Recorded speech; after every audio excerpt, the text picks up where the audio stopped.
This is the best part, just like our bed at home. High density rebonded foam mattress, 3 centimeters thick. It's made for 2 happy campers. Here's an old Land Cruiser, but today it's getting an awesome upgrade. What was the very first step? Precisely marking the exact drilling spots on the roof rack that was already installed on the vehicle. We carefully marked the positions for the mounting screws on the rack to make sure the tent would be perfectly aligned and installed without any deviation. Then we moved on to drilling. The rack is made of very tough material, so choosing the right drill bit was crucial. We started with a small 5mm bit, then upgraded to an 8mm bit to ensure clean and precise holes. Accuracy here is key, because a proper installation starts exactly from this step. For each rack we drilled 4 holes, 2 on each side, and then mounted 2 side brackets for attaching the awning.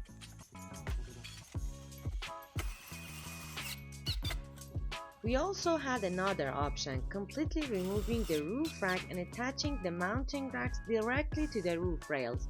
That way the tent would sit directly on its own racks on the roof. That method definitely gave a cleaner look and lowered the tent's height on the roof. But the owner preferred to keep the roof rack when not traveling to use it for other purposes. So we decided to install the base racks on the existing roof rack. The tent's mounting racks themselves are strong and reliable, meaning even without a roof rack, these racks alone would do the job. We fed the screws through the racks from above, hand tightened them underneath, and then fully secured everything with a size 10 wrench to make sure everything was rock solid. LonaCamp rooftop tents are hard shell, one side opening with only 13 cm thickness.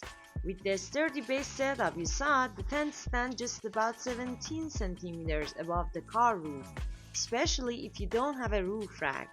We use the crane to lift the tent onto the racks to make the process easier. But if a crane isn't available, 2 people can easily do this step since the tent weighs only 44 kilograms.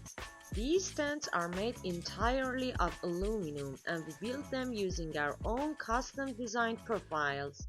Now it's time to check the tent carefully to make sure it's perfectly leveled and sits nicely on the vehicle.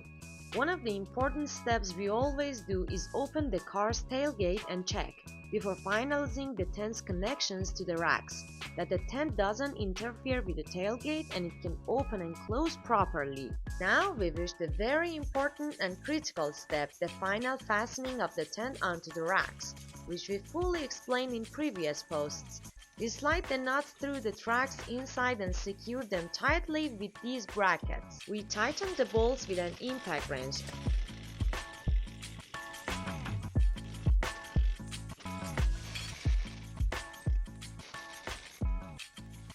And then moved on to the awning, which was already installed. And finally we attached the awning to the 2 dedicated mounting points for the awning.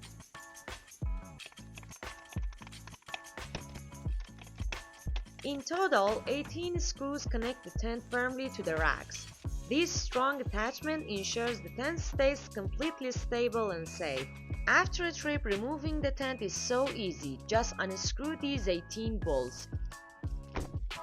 This job is done. This Land Cruiser is now fully equipped and ready for epic adventures with this rock rooftop tent. Let the journeys begin. The exciting final step, testing the tent setup and admiring how it looks on the vehicle. This moment is always the most rewarding and satisfying part of our work. This rooftop tent sets up in just 3 seconds, and if you want to deploy the rain cover too, it'll only take about 15 seconds of your camping time. The package includes a telescopic ladder, and we've designed the custom cover for it to keep the mattress clean when storing the ladder inside the tent. This telescopic ladder can support up to 150 kilograms of weight. Even though it's mounted on its own roof rack and sits a bit higher, it actually makes the car look way more unique and stylish. Here's a small but super practical detail for campers. Super comfy. A waterproof two-tire shoe bag. You can easily hang it using the special hooks designed on all three sides of the tent. However, if your car has an awning, you'll only be able to use the hooks on two sides for attaching the shoe bag or ladder. Under the tent, there's a built-in heater tray for cold seasons that slides open and closed on rails. The heater is placed on this external tray and its pipe passes through this section into the tent. Alright, that's the tent installed on this ride. So which car do you want to see it on next? Drop your ideas below. Can't wait to hear from you.